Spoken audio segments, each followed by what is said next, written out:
All right, we stay with developments around Venezuela. We speak to Venezuelan journalist Lila Vanoriowho, who is joining us from the capital, Caracas, this evening. Lila, very good evening to you, and thank you so much for your time. A lot is being said, right, about this particular story since the weekend, and I wonder, how are the ordinary people in Venezuela processing these developments?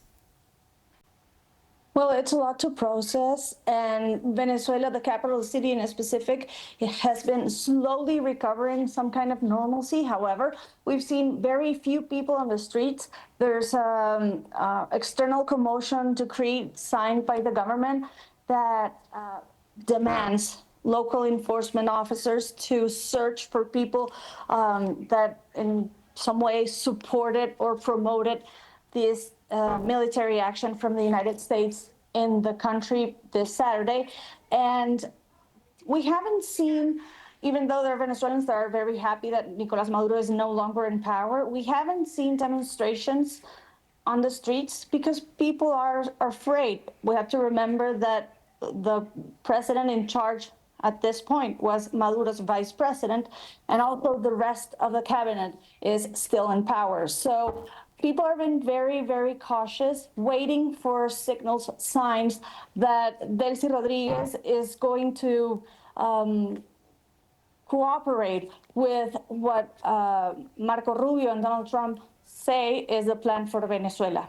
And is she showing any signs of wanting to cooperate? Because when you listen to the US, for example, through different officials, they say that she understands the situation at hand. But is she showing signs of wanting to cooperate from where you are?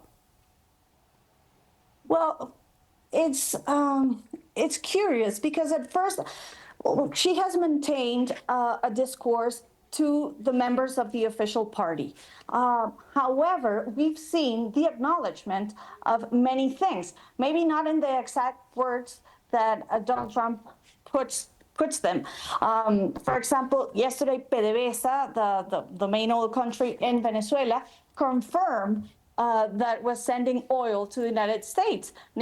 Donald Trump said that between 30 and 50 million barrels were going to be received by the United States and sold in the international market, and that money was going to be used to the energetic plan to recover not only the oil industry, but also the electric system in the country that is very deteriorated. Well, Delcy Rodriguez confirmed yesterday that one of the main points that they're going to focus is precisely the electricity system in Venezuela. And as 20 minutes ago, 30 minutes ago, Jorge Rodriguez, the president of the National Assembly, the parliament here in the country, confirmed the liberation of a large group of political prisoners. We are still, at this time, you can see me looking down because I'm waiting for confirmation of those names that are in this moment being released from Venezuelan prisons. And it was going to be my question to you, because I saw it as well this evening, to say, is he saying what has informed this decision? He is arguing that is to procure reconciliation between Venezuelans. He is saying that this is a gesture. And maybe this is the gesture that I think they are trying to put things in words that are acceptable to their own party. Maybe we see the declaration from Donald Trump. They say the same thing, like Donald Trump said that they were going to close a torture chamber or prison in Caracas. Well, Jorge Rodriguez is not saying that they have a place where they commit torture, even though United Nations has documented it. They are putting it in words that are kind of acceptable for Chavistas in Venezuela, and that's like a goodwill gesture to promote reconciliation and try to move forward in Venezuela. And you speak about, you know, the people and them being afraid at this particular point. Would you say the voices calling for the release of Nicolás Maduro, the president and the first lady, are louder, as we're hearing some media reports suggesting, or is it the voices of those who are happy who are actually louder? No, I think that in proportion, the majority of Venezuelans are happy that Nicolás Maduro is not in power. However, not necessarily the way that it happened.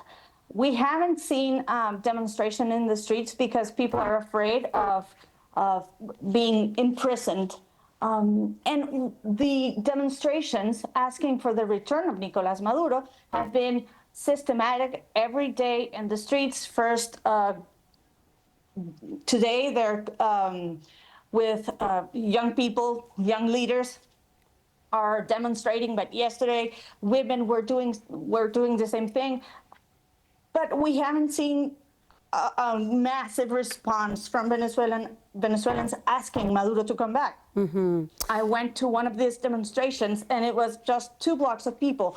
So I think the majority of Venezuelans, as they voted in 2024, wanted change, not necessarily this kind of change. They might not agree with the fact of the United States assuming control of the country or the oil industry, but this is what we have now.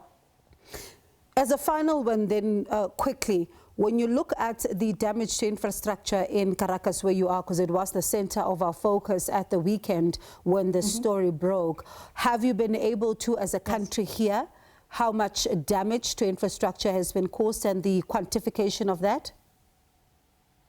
It's curious because government officials haven't offered a detailed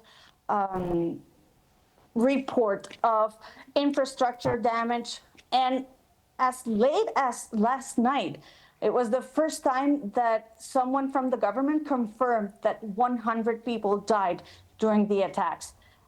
We heard before confirmation from the Cuban government that 32 Cubans that were protecting Nicolás Maduro died, but Venezuelan officers didn't confirm until last night that 100 people lost their lives.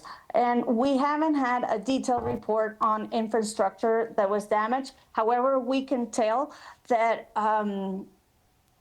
the places nearby Fuerte Tiuna, for example, still don't have electricity because a power plant was damaged during those bombings.